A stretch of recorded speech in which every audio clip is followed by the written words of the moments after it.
introdurre nuove linee guida sul trasporto.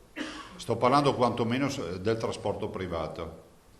Stiamo anche valutando, non ve lo nego, di affrontare il tema delle linee guida del trasporto pubblico tornando all'omologazione d'origine della capienza con la mascherina. Ora si lavora per far tornare il trasporto alla normalità. Sul trasporto privato la Regione sta pensando di modificare le linee guida ministeriali, ma è sul trasporto pubblico che potrebbe arrivare la vera novità, fortemente compromesso a causa delle limitazioni imposte dal Covid.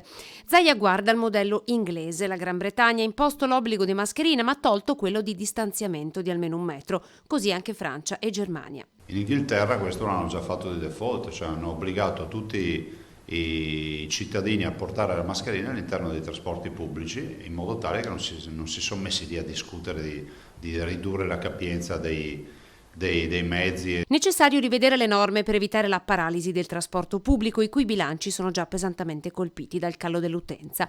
Contemporaneamente Zaia segue con particolare interesse l'evoluzione degli studi sui test rapidi, che andranno a sostituirsi ai tamponi per efficienza e tempestività.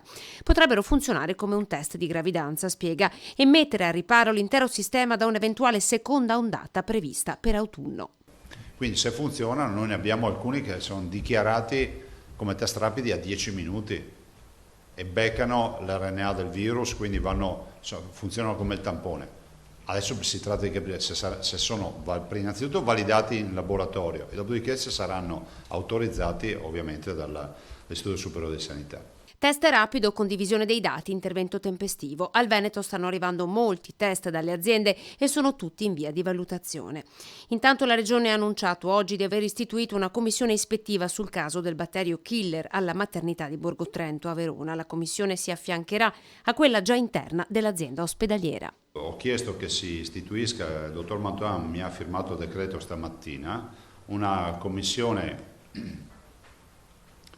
definiamola ispettiva, perché tale è scritto così, per la vicenda Citrobacter di Verona.